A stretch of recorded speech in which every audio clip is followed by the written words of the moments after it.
Well, welcome to our little special director's cut. I am Trey Ratcliff, and I'm sitting here with... Belle Jones. Hello, Belle. How are you today? I'm good, thank you. Good.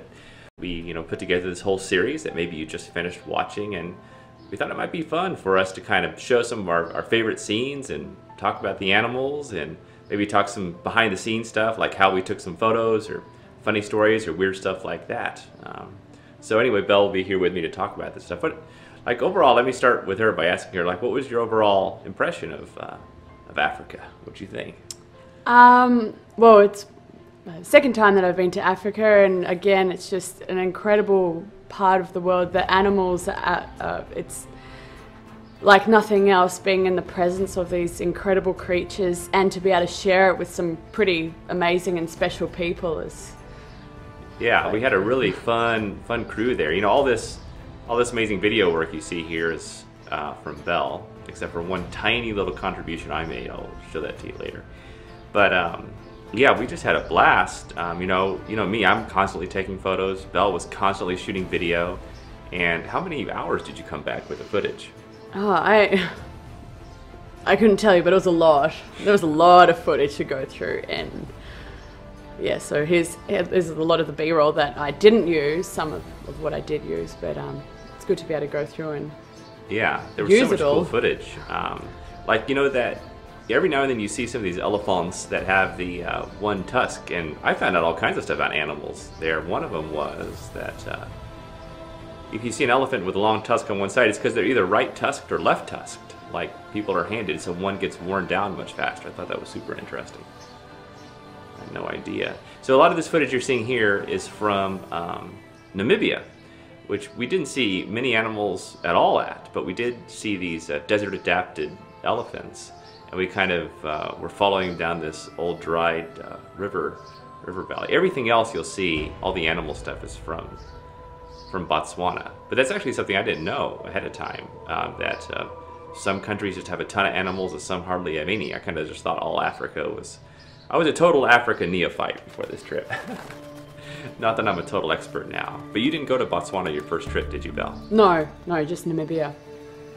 Yeah, you were doing kind of a recce there with your dad. It's really because of Belle Jones' dad, Neville Jones, that this whole trip was possible. He kind of planned everything out and made sure we're in the right places at the right times. And so all this footage here now, we're in Botswana. Is that an impala? That's an impala. I believe this was from the Quitsani camp with Dennis. With Dennis. That guy was great. He was the guy that was flying the quadcopter with me.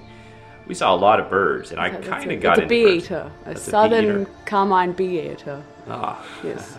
That's gone. Yeah. The giraffe. They don't last long. Yeah. You get to see birds for about as long as you get to see the front of giraffes, I noticed. It's really hard to get a giraffe walking towards you. Have you noticed that? Mm. Yeah. They're scaredy cats. Man, those guys are wild, those baboons.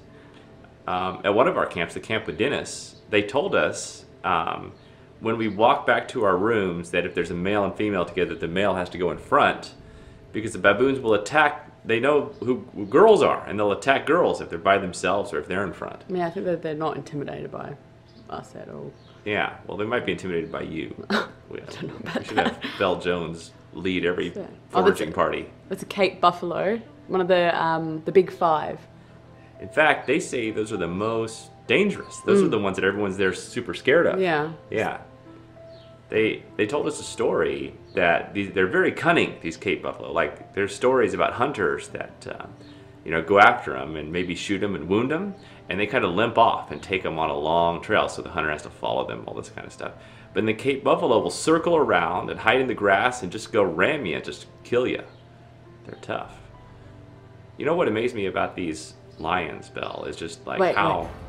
Wait. Look at how full this belly is. Look at so full. Yeah, I felt like that last night. I just finished off a warthog and just kind of landed on the couch. Sorry to interrupt you. No. One thing that amazed me about these lions is how big their heads are. They're just enormous. There's these massive killing vices. We're going to take down some pretty big animals. We were with our friend Pete, and Pete was constantly, not complaining, but in a funny way, he's like, when are we going to see a takedown? He just wanted to see non-stop death around him all the time. But we would always come across these lions like after a kill. We didn't actually get to see a kill. Gives me tremendous respect for all these Nat Geo guys. They must just stay out there for months, just sitting there forever waiting to see a kill. Look at that guy. I think they're just hot. They just breathe like that to cool off. Yeah, and full. Yeah, hot and full. Elephant family. Elephants turned out to be my favorite animal.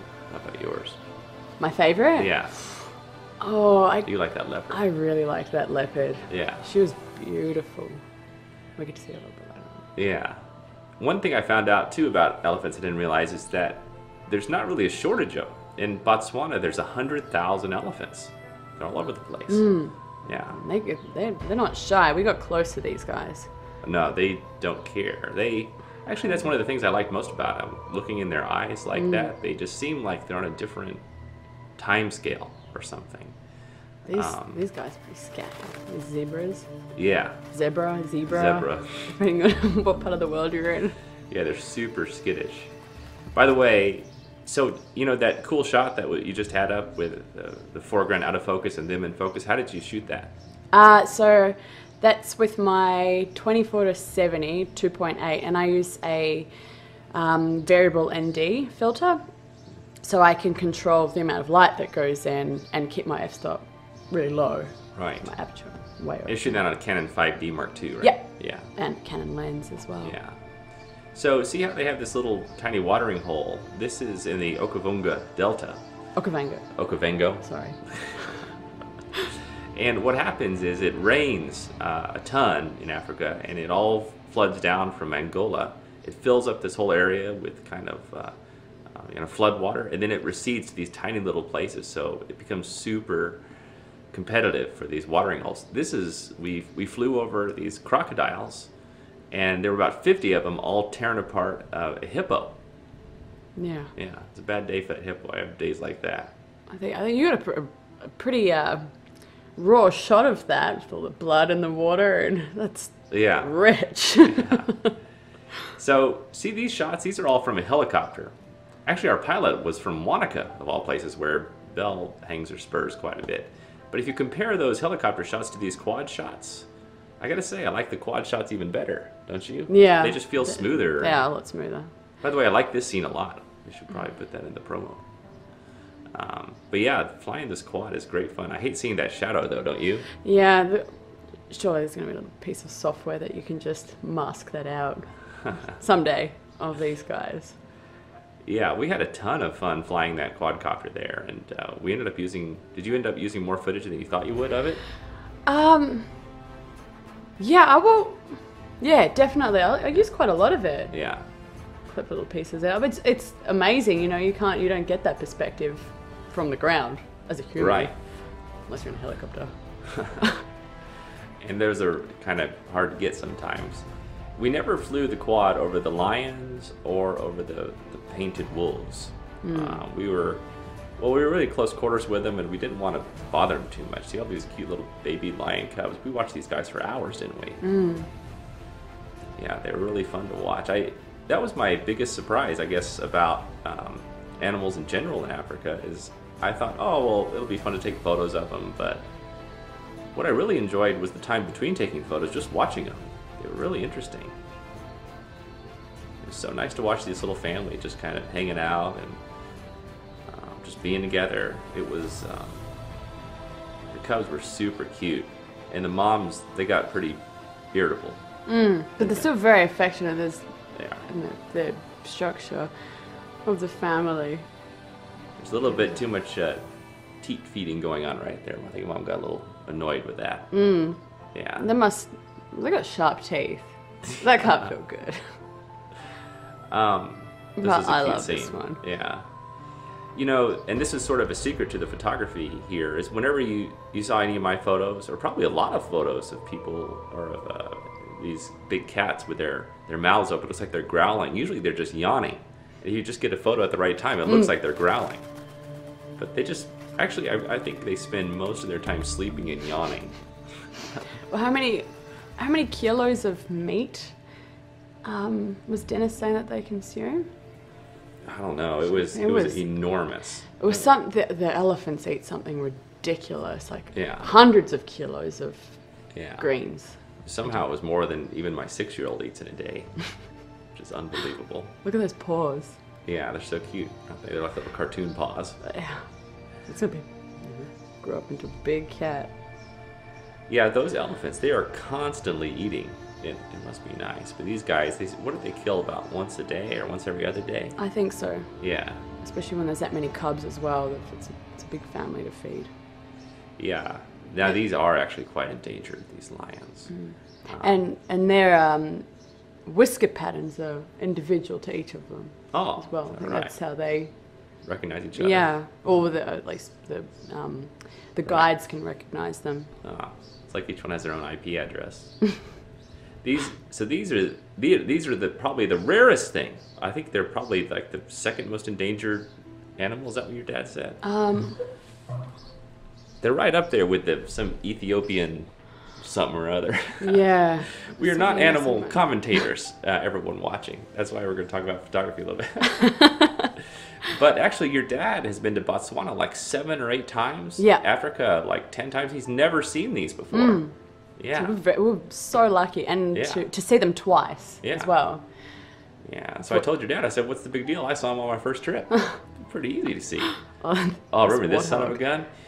So this is a warthog. He's sitting there right across from the painted wolves. We didn't see him until the last second. They're also called wild dogs. And look, they're just staring at it. They're trying to figure out what's going to happen. We thought we might see some kind of wild dog takedown here. But we looked over and saw that warthog head. It was like an effigy, or it was so strange to see there. It freaked us all out.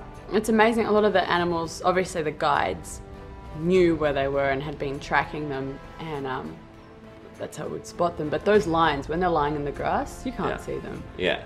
We were parked right next to that warthog. Yeah. You know? These animals that are just lurking in the dark. Some of the nights would be out there and having the sundowners, and then it's dusk all of a sudden. You don't know what's on the other side of that bush. Yeah, right. You just kind of had to hold it till you got back. You needed to use the restroom. You don't want to go off in the grass. So one of the coolest things about these painted wolves is their social behavior. So there's an alpha male, alpha female, and then all the cubs, and they all sleep, right? And they wake up, and then they start kind of playing with each other, and they get each other all riled up, and then they take off and go for a kill. And sometimes the baby ones are left behind, and the mom comes back and regurgitates the food for the babies. Well, these are the cheetah brothers, I think. Two brothers? 2 brothers, yeah. They are long, sleek animals, aren't they? I didn't get a great photo of them. I wasn't super happy with my photo, because mostly they're just doing this. Yeah. You know? We were there for a while with them, and they didn't move very much. No. Man, these guys are lazy. I think this is the most movement they did. Yeah. So we've got here. They just pretty much just sleep and kill, and sleep and kill. Just lounge around like that. But you could tell how alert they were. You know, they would just hear the littlest thing and they would just pop right up out of sleep. So here we go. Leopard. This is your favorite. We should name this leopard. Look how nice he was to get his face right in the sun like that. Oh yeah. It's like leopards are constantly posing, isn't it? Look at that face. Yeah. Come on, any direction that she's looking is just beautiful. Yeah. And look. Yeah. Oh. Look at that. Can you believe people make coats out of this? Like crazy? That makes me feel sick. So there was that there was an eagle. Yeah. I think circling, and she was quick, you know. She was straight up that tree, and we're sitting in that truck, and there's nothing between her and us. Right. Yeah, it could have dragged Pete up there like that warhog. And we would have said, okay, it's nice knowing you, Pete. And we would just would have driven off to the airport. Well, we're one man down. But yeah, he kind of stores that up there for later, sort of like warthog jerky. Yeah, but it was so fun to shoot these animals. We had plenty of time to shoot this, so I got to try lots of lenses, and I even tried your dad's 300, I think, which turned into a 600. Yeah. No, it was a 600, which turned into a 900 millimeter on my crop sensor. Yeah, which came back down. Awesome. Well, thank you, Belle, for joining me for that. That was cool. No worries. Thank you.